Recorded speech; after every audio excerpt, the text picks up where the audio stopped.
The Kansas City Chiefs are now 7-2 on the year, and they've got a legit chance to be the number one seed after all things are said and done in the noon window in Week 10, after they knocked off the Jacksonville Jaguars in Week 10 by a margin of 27-17. I'm Brendan Dzwierzynski. He is Dan Lucero, recapping this Chiefs win over the Jaguars today. And Dan, I think this game essentially came down to everything that you and I had talked about on 580 Sports Talk this week. One team's got Patrick Mahomes. The other team has a young quarterback who might someday be good. Right now makes too many bad decisions. Travis Etienne was pretty much kept to the game, and the Chiefs never really gave any way. I know it was only a 10-point win, but frankly, it never really felt like Jacksonville was much into this game. Chiefs shot themselves in the foot, especially in the first half, with a couple of really dumb plays on special teams included. But overall, just a pretty solid, like B plus win, I think, for this Chiefs team. Yeah, I thought, obviously you look at the turnovers and the special teams miscues, and it wasn't great for the Chiefs. Not an A-plus game for them by any means, and they let Jacksonville hang around. But this was a scenario where Jacksonville isn't quite good enough to take advantage of all of those Chiefs mistakes. And Mahomes, other than the interception he threw late, was brilliant, was surgical. The passing game showed, again, how varied and diverse it can be, even without McCole Hardman, even with the loss of Juju Smith-Schuster. They were still able to make a lot of plays in the passing game.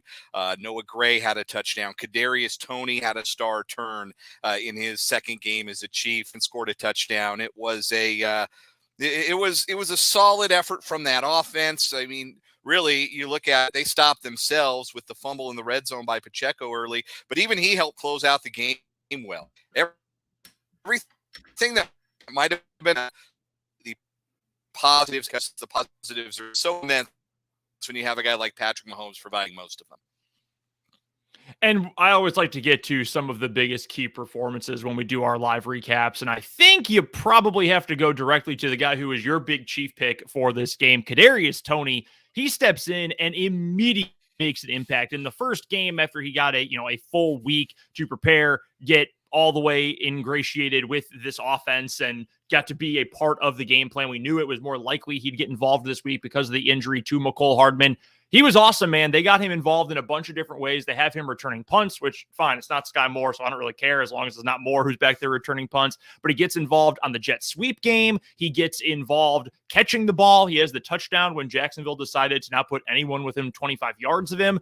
That's a really solid debut performance. And I know he played last week, but first time he was really a part of the game plan. That's a really strong way to begin your Chiefs career. It was his first career touchdown in a season and a half in New York. He had never caught a touchdown pass or run for one for that matter before. You can tell, and you could see it on display in this game, why the Chiefs moved a draft pick for him and why they're so high on what he can do for this offense. I was very impressed. Honestly, it went way beyond my expectation what he was able to do for this offense on Sunday.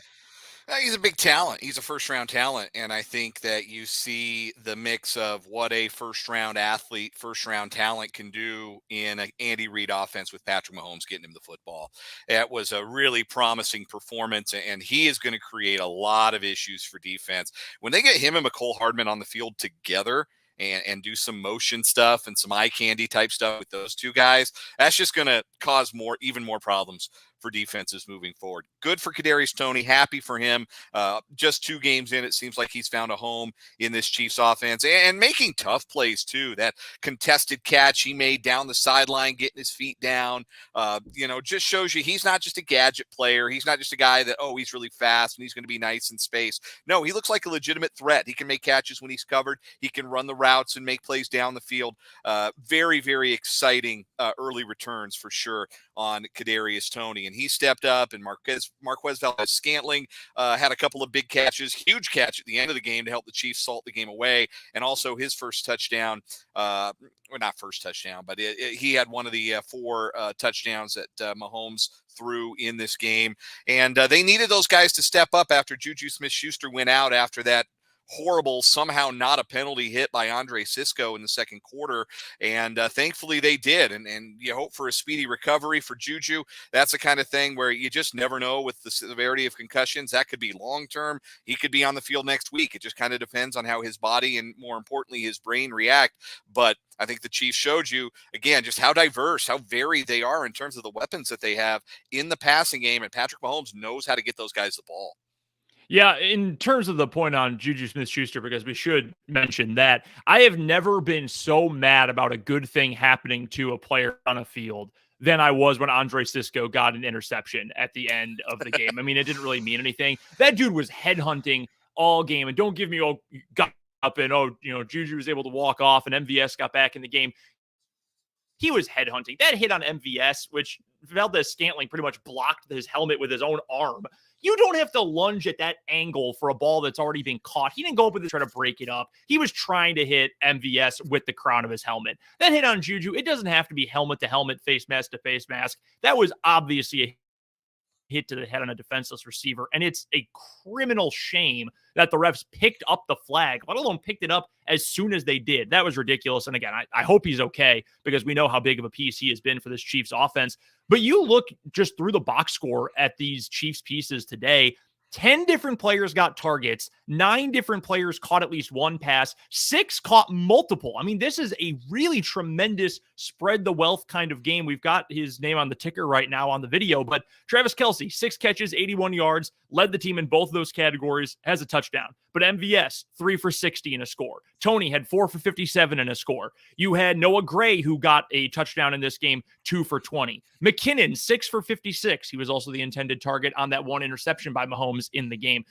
All these different pieces who are getting involved more and more. I thought that was great to see. Awesome to see Isaiah Pacheco have a little bit of a bounce back game running the ball, 16 carries for 82 yards. Nothing that's incredible, but that's 5.1 yards a carry. You mentioned that he was an important factor when we got later into the contest as well. And after the abomination that was the running game last week and the win against the Titans, really good to see some steps forward for that running game.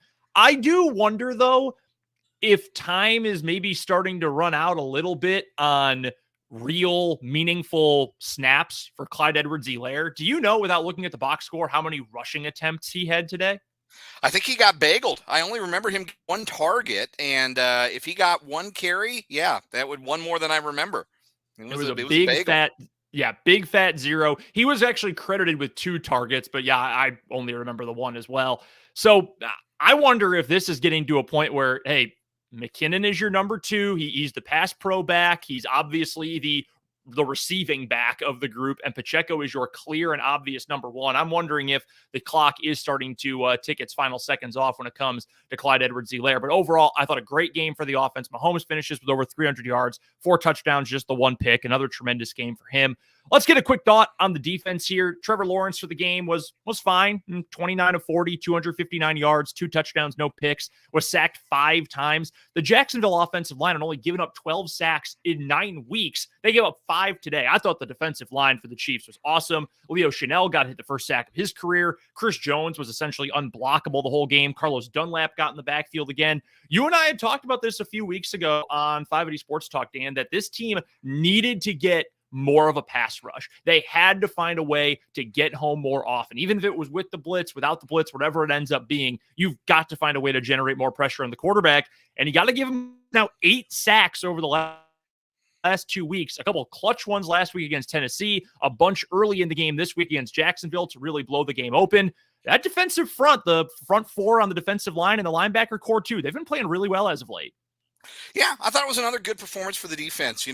Trevor Lawrence isn't half bad. I don't think he's a superstar yet, and he may never get to that top tier of NFL quarterbacks, but I think he's pretty good. And I think he's got some good receivers. Christian Kirk, Zay Jones, Marvin Jones had a great catch. I think that's a halfway decent offense. It's certainly not the best the Chiefs are going to see, but far from the worst that the Chiefs are going to have to deal with this year. And they made some plays on third down, but the big key was the Chiefs were getting them into third down, getting them into third and long, and then able, especially early in the game in the first half, they were able to create pressure with their blitzes and force bad throws from Lawrence that were getting the Jags off the field. Now, they adjusted in the second half, to credit to them, and they converted on more of those third downs, but the Chiefs also took away the big plays, didn't let them have any of those 30, 40-yard chunk plays that make driving the ball for touchdowns a lot easier. They made them have to be really disciplined offensively and settle for those 7, 8-yard passes and those 4 or 5-yard runs. And again, to Jacksonville's credit, they put a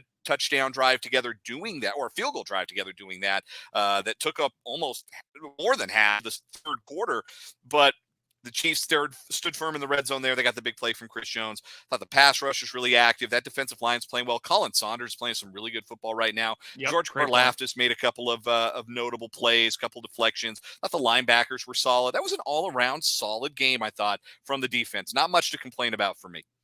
And an important one, too, because, again, the Buffalo Bills, as we are speaking, they are in overtime against the Minnesota Vikings. And if the Vikings come away with a win, that means the Chiefs will be all alone with the number 1 seed for now in the AFC. We will talk all about everything that happened in Week 10 around the NFL. And, of course, this Chiefs game in full detail coming up on Monday with Dan and myself. Jake and Fulton will also be talking all about all the action coming up Monday from noon until 3 on Mic'd Up. Until then, you can follow Dan on Twitter at BrendanDZW, and of course, follow Sports on 580 on Twitter as well as on YouTube, so you can catch all of our live streams, all of our reaction content, and so much more. So until we talk to you on Monday, for Dan Lucero, I'm Brendan Dzwierzynski. This has been your Chiefs recap show following a 27-17 win for the Chiefs over the Jacksonville Jaguars.